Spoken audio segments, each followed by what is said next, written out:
Bonjour à tous, c'est où? On se retrouve pour cette deuxième vidéo sur le jeu Dragon Soul.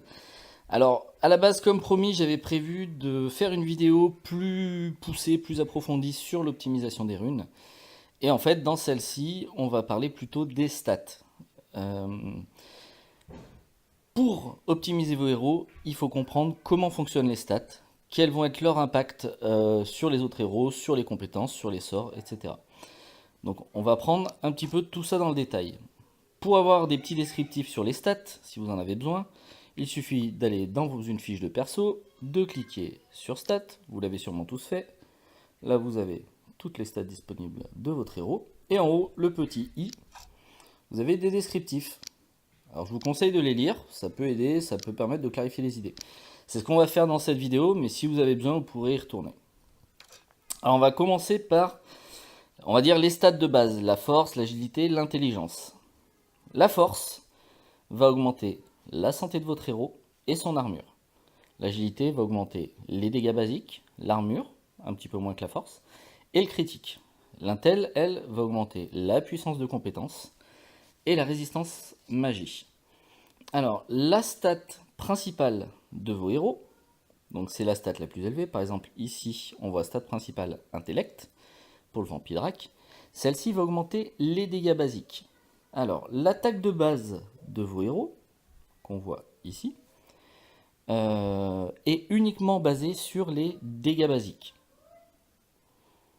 Donc, l'intelligence va augmenter les dégâts basiques du Vampidraque, et donc augmenter son attaque de base, qui elle est physique. Si on change de héros, on va prendre la Wii. Sa stat principale, on le voit, c'est l'intellect aussi. Donc ça augmente ses dégâts basiques. Mais par contre, ces dégâts basiques sont de type magique. On va revenir là-dessus parce qu'il y a une différence importante à comprendre entre la puissance de compétence et les dégâts basiques et le fait de faire des dégâts magiques ou dégâts physiques. Maintenant, on va regarder un petit point qui devient tout de suite plus compliqué. C'est ce qui concerne l'armure, la pénétration d'armure, la résistance magie et la pénétration magique. Alors, pour déterminer combien l'armure ou la résistance magie vont diminuer les dégâts physiques ou les dégâts magiques, il y a une formule qui est un petit peu barbare. Je vais essayer de vous la mettre ou directement en incrustation dans la vidéo si j'y arrive, ou en description en dessous. En fait, cette formule, je peux la recalculer facilement pour le level 125, mais je l'avais calculée déjà pour le level 120, et les calculs étaient beaucoup plus simples à faire.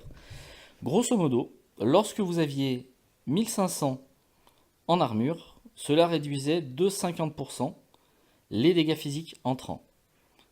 Pareil pour la résistance magie, si vous aviez 1500 points en résistance magique, cela réduisait les dégâts magiques reçus de 50%. Les stats armure et résistance magique, en fait, c'est des stats qui subissent ce qu'on appelle le diminishing return. En fait, plus vous en avez, moins la stat est efficace. Pour vous donner une idée, donc comme je viens de le dire, on va prendre l'armure. Vous avez 1500 points d'armure. Ça, c'était au level 120. Au level 125, on est à 1562. Donc, c'est un petit peu... Voilà, c'est moins parlant, mais on va rester sur le level 120, c'était plus clair. 1500 d'armure réduisait les dégâts physiques entrants de 50%. Si vous doublez cette valeur, vous avez donc 3000 d'armure.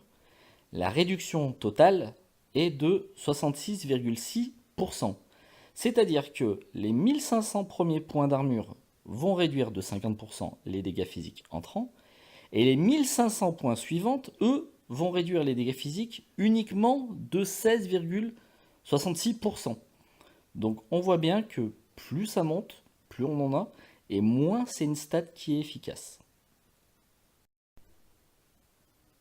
Donc, pour résumer, l'armure protège des dégâts physiques, la pénétration d'armure permet de diminuer l'armure de l'ennemi. Chaque point de pénétration d'armure va diminuer d'un point l'armure adverse. Et c'est la même chose, la résistance magie, elle, ne sera effective que sur les dégâts magiques, et la pénétration magique va donc diminuer la résistance magique d'un point chez l'ennemi. Donc la pénétration d'armure ne sera intéressante que sur les dégâts physiques, et la pénétration magique, uniquement sur les dégâts magiques. À l'époque du level 120, j'avais tracé une droite, enfin un graphique plutôt, pour visualiser plus précisément cet impact justement du Diminishing Return sur l'armure ou sur la résistance magie. Donc je vais vous montrer cela.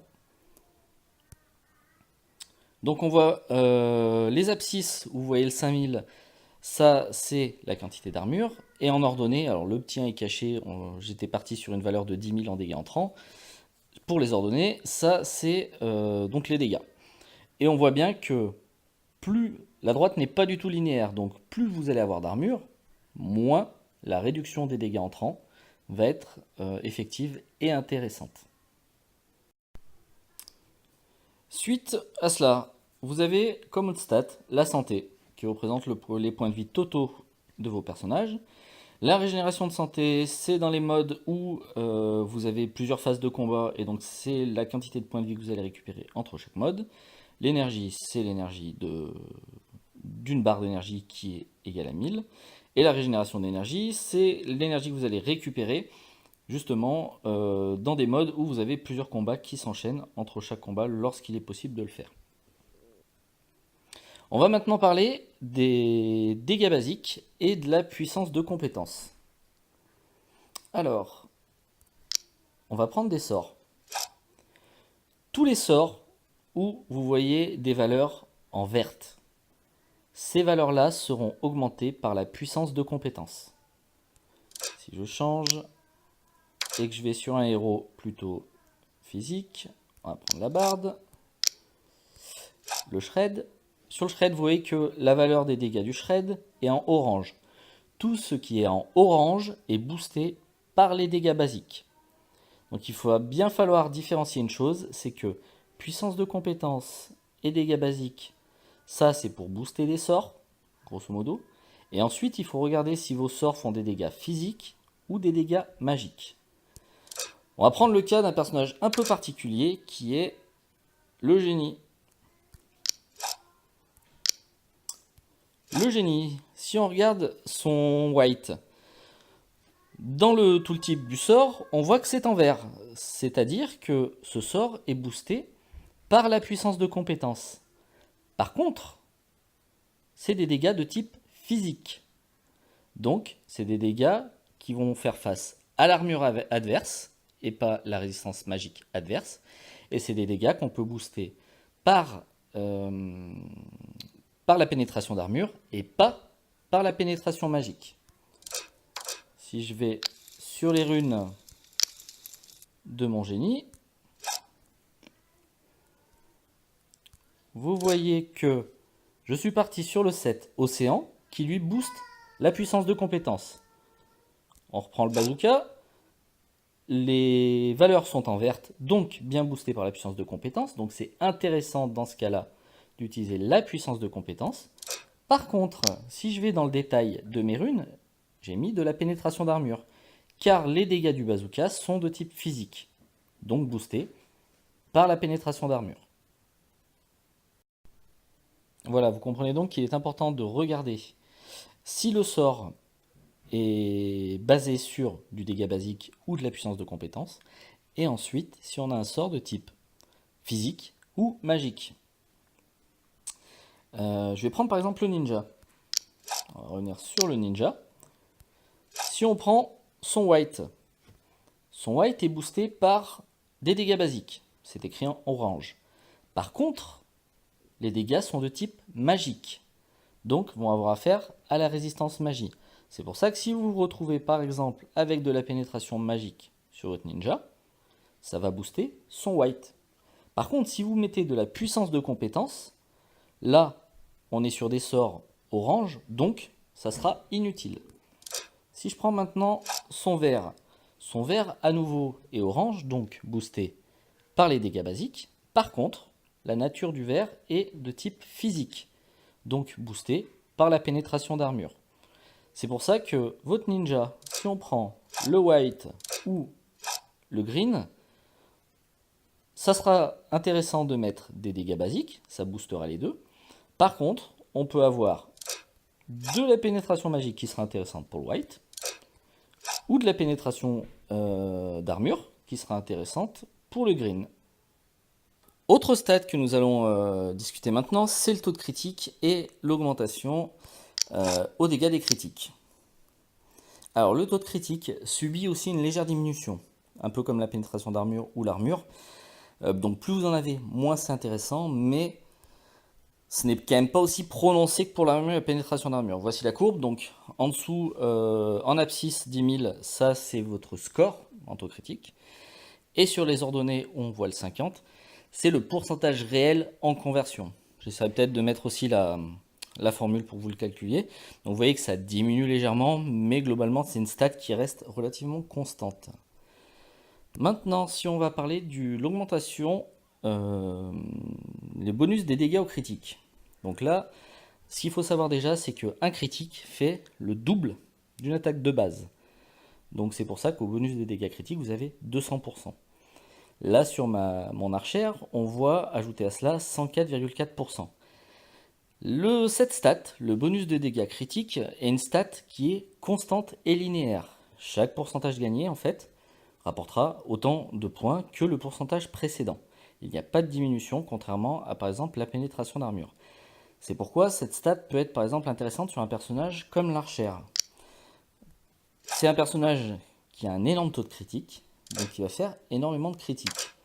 Je vais juste aller sur les runes de ce personnage. J'avais fait le calcul, alors c'est un petit peu complexe, il a fallu que je compile les stats avec des runes pénétration d'armure, full pénétration d'armure et des runes full bonus de dégâts critiques. Et grosso modo, c'est à l'époque du level 120, hein, mais j'avais fait le calcul sur une face à un héros qui avait 1500 d'armure et un héros qui avait 2250 d'armure. Grosso modo, avec un héros qui avait 1500 d'armure, le runé bonus des dégâts critiques permettait une augmentation du DPS d'environ 6% par rapport à des runes full pénétration d'armure. Et face à un héros qui avait dans les 2200-2300 d'armure, là on était sur un gain plutôt de l'ordre de 10 à 12%. Ça vient du fait justement que le bonus de dégâts critiques est linéaire, et par contre la pénétration d'armure, elle, diminue. Donc plus vous en avez, moins c'est efficace. C'est pour ça que face à des héros qui auront beaucoup d'armure, il faudra compenser par beaucoup de pénétration d'armure. Et le bonus de dégâts critiques sera donc plus efficace avec moins de stats que la pénétration d'armure. Nouvelle association de stats, la paralysie et la ténacité. Donc la paralysie vous donne un pourcentage. Ce pourcentage va montrer la durée d'augmentation qu'aura votre sort de paralysie ou par exemple d'étourdissement. Admettons que votre sort de paralysie dure 10 secondes. Si en score de paralysie vous avez 100%, ça veut dire finalement que votre durée est doublée. Donc que le temps de paralysie ou d'étourdissement n'est plus de 10 secondes mais de 20 secondes. En contrepartie, pour lutter contre ces phénomènes d'étourdissement de paralysie, vous avez la ténacité. Le problème, c'est qu'on n'a aucune formule pour faire la corrélation entre score de ténacité et réduction effective en secondes ou autre. Nouvelle association de stats, l'esquive et la précision. Les développeurs n'ont donné aucune formule pour faire corréler votre score d'esquive au pourcentage réel d'esquive. Donc on est un petit peu dans le flou à ce niveau-là. On voit juste que des héros qui commencent à monter aux alentours de 700, 800 d'esquive, ça commence à esquiver pas mal. Et pour compenser ça, l'autre stat est la précision. Chaque point de précision enlève un point d'esquive. Autre stat, la fureur. Alors la fureur, ce qu'il faut savoir, c'est que chaque fois qu'un héros va perdre 10% de points de vie, ou barre de vie, ça fonctionne aussi avec les boucliers a priori, vous allez gagner 90 d'énergie. La fureur va augmenter ce score de 90 pour vous donner l'énergie gagnée lorsque vous perdez 10%. Donc là, via rune, j'ai environ 14,4 points de fureur donnés. Ça veut dire que chaque fois que le Lickorgi perdra 10% de points de vie, il gagnera non plus 90, mais 104,4 points d'énergie. Maintenant, on va voir donc trois petites stats pas très compliquées à comprendre. L'énergie de départ, donc c'est tout simplement l'énergie avec laquelle vous allez débuter le combat. Ici sur Medusa, on voit 195,3, donc ça veut dire que je vais débuter le combat avec une barre d'énergie à 195 sur 1000. Vous avez la conservation, par exemple dans le cadre de Medusa, on a 300 plus 20, donc 50. Donc c'est-à-dire que chaque fois que j'utiliserai le white de Medusa, je ne consommerai que finalement 50% de l'énergie. Donc pas 100% de la barre, mais 50% de la barre. Autre stat facile à comprendre, la vitesse de déplacement. Donc c'est tout simplement à quelle vitesse votre héros va arriver sur le champ de bataille. Et vous avez vu, lorsque vous commencez à tuer des héros adverses, vos héros continuent d'avancer. Et bien là c'est pareil, c'est à quelle vitesse ils vont avancer. Maintenant on va parler de stats un petit peu mal utilisées, surtout au niveau des runes. Ces stats sont donc la guérison et les plus grands boucliers. Ce qu'il faut savoir, c'est que ces stats ne sont utiles que si votre héros est capable de lancer des boucliers pour plus grands boucliers ou des sorts de soins pour amélioration de la guérison. Vous prenez un héros par exemple type Bard, ce héros ne peut pas soigner. Si vous lui mettez des runes amélioration de la guérison, les soins que Bard ne recevra ne seront pas meilleurs. Car Bard ne peut pas lancer de soins, donc aucun boost à ce niveau-là. Un petit détail là-dessus, c'est que l'amélioration de la guérison n'augmente pas l'effet de vol de vie. Ça c'est important, vol de vie ou vampirisme par exemple. Donc on va prendre un héros qui cumule un petit peu tout, qui est le monk. Le monk peut lancer des boucliers et peut lancer des soins.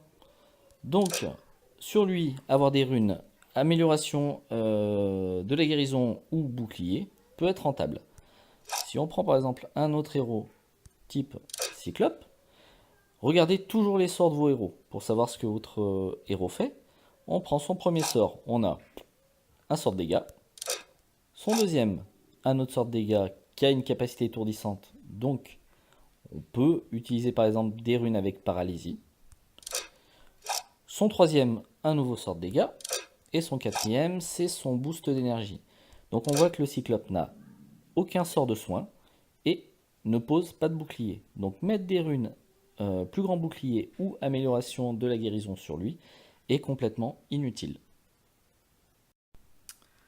On va parler maintenant des 4 dernières stats qui sont souvent les moins bien comprises dans le jeu. Donc la première, la plus simple, la vitesse d'attaque. La vitesse d'attaque va réduire tout simplement le temps entre chaque attaque automatique. De plus vous aurez de vitesse d'attaque et plus la durée d'animation de vos sorts sera courte. Si je prends par exemple le Licorgi, vous avez son tourbillon. Plus sa vitesse d'attaque sera importante, plus le tourbillon sera rapide et effectué rapidement. Voilà le rôle de la vitesse d'attaque. Autre sort, autre compétence plutôt, parfois mal comprise, c'est le vol de vie ou le vampirisme. Pardon. Donc, on va prendre le ninja. Le vol de vie n'a d'effet que sur les dégâts physiques. Ça, c'est important de le comprendre. Mettre du vol de vie, par exemple, sur un héros comme la Pity ou le Cyclope, ce sont des héros qui ne font que des dégâts magiques. Donc le vol de vie est complètement inutile chez eux. Si on prend le ninja, ça c'est un bon exemple. Vous avez son white, on l'a vu tout à l'heure, qui fait des dégâts de type magique. Et son green qui fait des dégâts de type physique. Vous l'aurez sûrement remarqué, dans le cadre du ninja, seul son green lui redonne de la vie. Car le vol de vie ne marche que sur les dégâts physiques. Lorsque le ninja fait son tourbillon avec son white, comme il fait des dégâts magiques, il ne regagnera aucun point de vie. Le vampirisme, c'est exactement la même chose, mais sur les héros magiques qui en bénéficient, tel le Vampidrake. Le Vampidrake, de mémoire, c'était celui-ci, voilà. Donc, puissance de compé. Non, je me loupe, on va y arriver. Donc c'était sur son blue qui lui donne du vampirisme magique. Donc le Vampidrake regagnera des points de vie sur ses sorts de type magique, qui feront des dégâts de type magique. Donc Là, on est bien sur des dégâts magiques. Ici, on est bien aussi sur des dégâts magiques. Si on regarde dans les stats, l'attaque de base du Vampidrak, on le voit ici, l'attaque de base pardon, est de type physique. Donc le vampirisme ne fonctionnera pas sur ces attaques de base. Par contre, si le Vampidrak a un petit peu de vol de vie, et c'est le cas, j'ai 60, c'est vraiment pas énorme, il regagnera un tout petit peu de points de vie sur ses attaques de base. Donc bien différencié, vol de vie pour les dégâts physiques, vampirisme pour les dégâts magiques. Autre point que j'ai évoqué tout à l'heure, la guérison, l'amélioration de la guérison ne booste pas votre vol de vie ou votre vampirisme. L'amélioration de la guérison n'est à utiliser que sur les héros qui peuvent lancer des sorts de soins. Troisième stat un petit peu complexe à comprendre, c'est la diminution du temps de recharge. La diminution du temps de recharge, ça réduit le temps entre chaque sort qui ne sont pas le sort blanc. Donc admettons pour votre Lickorgi, attraper la queue, donc son tourbillon, admettons que ce sort se fasse toutes les 10 secondes. Si en diminution du temps de recharge, j'ai... Alors là, ça ne sera pas un bon exemple parce que sur moi, j'ai 36%. Admettons que j'ai 50%. Ça veut dire que ce sort-là, il ne les fera plus toutes les 10 secondes, mais toutes les 5 secondes. Par contre, ça ne réduit pas le délai d'apparition en début de combat. Donc je vais essayer de repréciser tout ça. En prenant par exemple son sort attraper la queue. Admettons que le Lickorgi le lance au bout de 3 secondes après le début du combat. Cela ne changera pas avec la diminution du temps de recharge, ça restera à 3 secondes. Par contre, entre chaque attrape la queue, j'ai bien choisi comme sort en plus, ça va être bien drôle. Entre chaque attrape la queue, admettons que ce soit 10 secondes d'écart. Si j'ai 50% de réduction du temps de recharge, il le fera plus que toutes les 5 secondes. Si j'ai 25% de diminution du temps de recharge, ça sera donc toutes les 7,5 secondes au lieu de toutes les 10 secondes. Juste un petit détail sur la réduction du temps de recharge. Souvent on appelle cette stat le CDR pour Cooldown Reduction. Voilà, donc si vous voyez des gens vous parler de CDR, ça sera qu'on sera en train de parler de la réduction du temps de recharge. Dernière des stats les plus compliquées à comprendre, l'expertise. L'expertise est compliquée à comprendre car c'est déjà de base une stat cachée. L'expertise va augmenter le niveau de vos sorts en fonction de votre score d'expertise.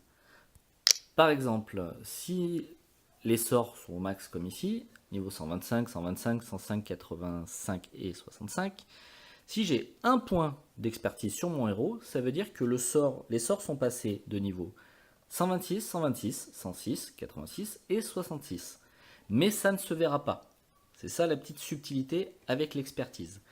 Pour comprendre un petit peu en calculant ce que ça donne. Si je prends le sort violet chez Bard, qui augmente sa vitesse d'attaque de base, à 60, là actuellement 62,5%. En fait, chaque point, chaque level de ce sort va augmenter de 0,5% ma vitesse d'attaque de base. Si je vais dans mes stats, tout en bas quasiment, on voit que la vitesse d'attaque de ma barde est de 162,5%. Donc c'est bien 100%, plus les 62,5 du purple. Vous avez 5,18 des runes, mais ça, on va les laisser de côté pour l'instant. Juste au-dessus, vous voyez le score d'expertise de ma barde. 5 plus 5 plus 28,08. Donc ça nous donne, grosso modo, 38. On sait que chaque level va augmenter de 0,5% le purple. Donc là, actuellement, mon expertise fait que le sort violet de Bard va être augmenté de 38 niveaux. Donc 38 fois 0,5, c'est-à-dire 19. Voilà. Donc concrètement, la vitesse d'attaque de ma barde n'est pas de 162,5%, mais de 162,5 plus 19%, car l'expertise est une stat cachée à ce niveau-là. D'accord? Donc ma barde aura une vitesse de base d'environ 181%. Si je prends un autre exemple, on va prendre le cyclope. le cyclope où j'ai mon expertise qui est à 22 plus 20 plus 16, 83. Grosso modo, donc ça nous fait 59. Donc 59 d'expertise, ça veut dire que tous mes sorts vont fonctionner comme s'ils étaient 59 level au-dessus. Je vais prendre sa recharge, donc son purple aussi. J'ai pas la conversion, hein, point d'énergie gagné par level. Et bien ce sort qui est affiché 85, réellement, il est de niveau 144. Voilà. Donc l'expertise est vraiment une stat très puissante si elle est bien utilisée pour les bons héros. Ça va demander des fois un petit peu de calcul ou de connaissances sur le jeu, que j'expliquerai peut-être plus tard dans d'autres vidéos. Mais voilà, il faut juste retenir qu'elle est masquée, qu'elle n'apparaît pas, mais qu'elle est bien présente.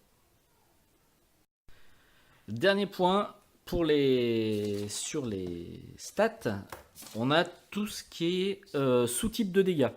Donc les dégâts contendants, les dégâts électriques, les dégâts de feu, les dégâts perçants, nécrotiques, etc. etc. Ceux-là, généralement, sont tout en bas. On voit par exemple que sur mon cyclope, j'ai 40,95% en dégâts électriques. Là aussi, on est sur du linéaire, c'est-à-dire que tous les dégâts de base du cyclope seront augmentés de 40,95%. Par contre, si je vais peut-être trouver un héros qui a des dégâts qui ne correspondent pas. Si vous avez, admettons, une rune dégâts de feu sur l'archère, l'archère ne fait pas de dégâts de feu. C'est le même principe qu'évoqué précédemment pour la guérison, la paralysie ou encore le bouclier.